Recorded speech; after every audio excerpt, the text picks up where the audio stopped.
Regina, a sophisticated and popular girl that all the guys have their eyes on. Everyone would say, pretty and sassy and rich. That can only be Regina. I live a life that everyone envies, and I come from a well-to-do family. I get what I want, and I have people pleasing me all the time. And I am pretty much the center of attention too. But my secret is that Regina is fake. Someone I pretend to be. My real name is Janice, and I grew up with nothing. I created this persona in the online world, where no one knows my true identity, or that I come from a broken home. I grew up in the slums with an alcoholic father and a mother who has a gambling addiction. The best days would be when my parents would not argue with each other until I began using Facebook and Instagram for the first time. I found people that I admired and wanted to be like. So yes, I created a new identity and faked a life that I have always wanted. This is the persona of Regina, a girl living her best life, a life everyone wants, always flying in first class, and would mostly reside in foreign countries instead of my own. She'd always eat at the best restaurants, go shopping in a fancy sports car. In that world, I could be who I want to be. I even have followers and admirers, which makes me feel really happy. But the problem is, I'm too good to be true, so I can never get close to anyone. Until Harvey walked into my life. Harvey is a handsome and rich guy. We started talking for a while until he asked me out for dinner, and that was the first time we met in person. I memorized all the luxury menus and how to act like a posh girl. I can do it, I said. And he and I got along really well, and I never thought I would experience a day like this. And at the end of the meal, he asked me to be his girlfriend. He wanted to drop me off, but I refused and told him that my parents would send a driver to pick me up and he should leave. Regina? I heard a familiar voice calling my name as I was going into my house. I quickly turned around and saw Harvey looking at me in disgust. Is this your house? I thought you came from money. Harvey, please. My real name is Janice, but I'm still Regina. You lied to me? If you didn't forget your wallet at the restaurant, I wouldn't have followed you. I don't care if you have money or not, but I can't handle liars. Bye, Regina, he said as he turned on his heel and sternly walked away. Hello everyone, my name is Henry, and I don't feel cold, like, at all. And no, I'm not the legendary Iceman that you sometimes see in a video about a human with superpowers. I'm still a teenager, and because of this, strange things happen to me a lot. Like once, my parents were about to be deprived of their parental rights. I had this so-called sickness since I was a kid. This means that I can't stand the heat or the sun, and I would feel really bad. It's hard for me to breathe. My heart goes haywire. I would get huge hives if I stayed under the sun for a long time. But when it is cold, I feel good. I was the only one who felt great. I could breathe better and not get sick at the wrong moment. But some of my friends didn't share my passion, though they were used to such temperatures. But I thought it was really cool. Skating, skiing, and jogging on the fresh snow in the morning, what a life. Some of my neighbors started scolding at my parents saying, "Hey, your son will get a cold," they would say. My mom had to quickly introduce my diagnosis and medical certificates to everyone. And they were startling, looking at the guy without a cap and a coat in this kind of weather. My parents are of Orthodox religion, and on great religious holidays we go to church. And sometimes we swim in the pond. I don't know what it means, but again, there was a real humdinger. My mom quickly took a dip and went out with goosebumps and shivering with cold. But I jumped in and started swimming, and there was no need to set me up for an angel. It was just my trait to swim in the cold water. Like a polar bear, you know. You know what I mean. They seemed to believing us, but we didn't go to this church anymore. But the commissioners scratched their heads. They started to see me over about depriving my parents of their parental rights. They didn't seem to care about my health, and it started. My parents claimed that I had a disease, and that's why we were moving to the north. In the heat, I feel bad, and there's a risk for my life. But for some reason, no one seemed to believe me nor my parents. I was examined for a long time. My parents were forbidden to visit me until the end of the exams. So we talked on the phone, we cried a lot. But the doctors having needled and x-raying me, the doctors saw that we had been telling the truth all along.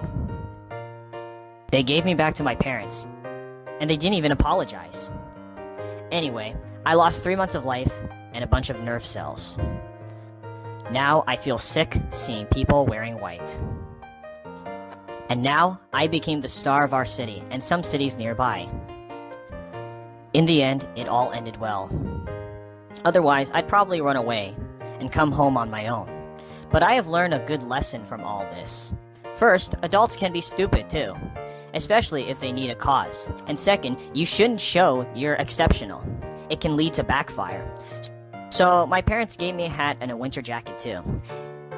And I started looking like everyone else. And yeah, I don't go barefoot on the snow anymore. My neighbors know me very well now. But explaining this to everybody, I would run out of my nerves. Growing up, I've always lived a very happy and normal life.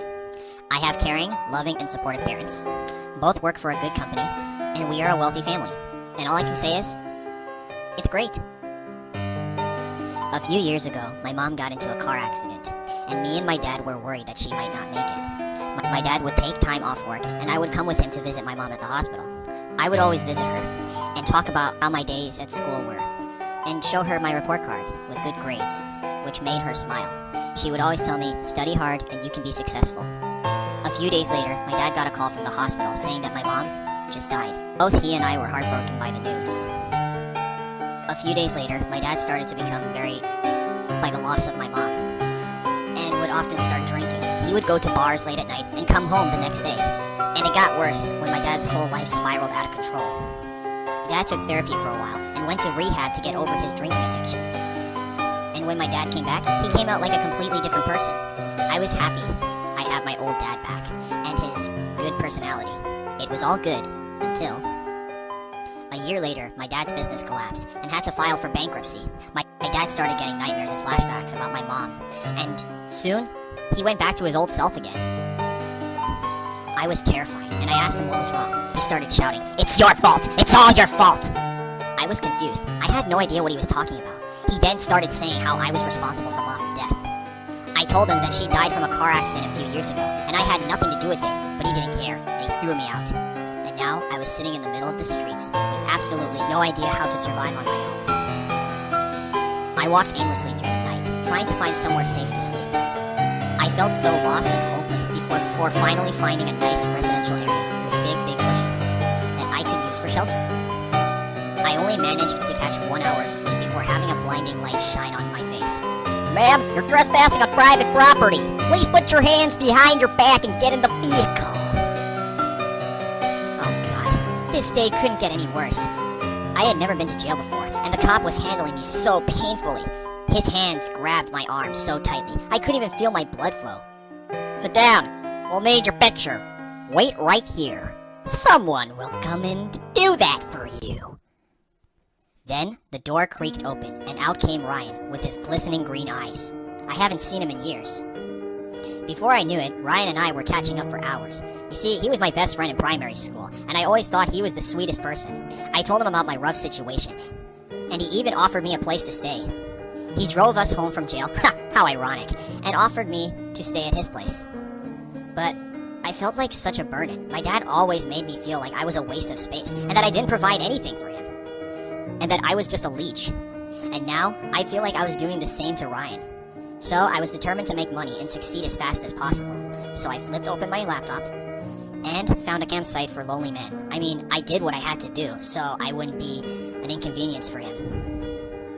Soon enough, I was so absorbed in this world of satisfying odd men here and there. They asked me to do all sorts of things, and even called me names that I can't repeat. But I did it anyway, because I was determined to make money for Ryan. But then, I finally had enough when one client took it too far. He had stalked me and found out where I live, and he even managed to track down Ryan's address through his IP. I thought enough was enough. I needed to stop thinking about short-term goals, and take the hard-earned money that I had made for something bigger, something better. It's been quite a few years now, and I can successfully say that I have managed to open my own business in online therapy. Yup, I have managed to use my skills to help others feel better and happy about themselves. I want to make sure no one will ever feel the way my father made me feel. So through grit and perseverance, I was able to push myself to become a successful person. I didn't let the day he threw me out become the day I was broken, but rather the day I have changed my life for the better. And now I'm married to Ryan. Yup, we settled down and had a perfect little family together with a puppy and everything. So take life headstrong, and you could be anywhere you want to. Did you like this story? Subscribe to this channel. Don't forget to like and comment on this video. If you want to see your story in one of our videos, send it to this email address.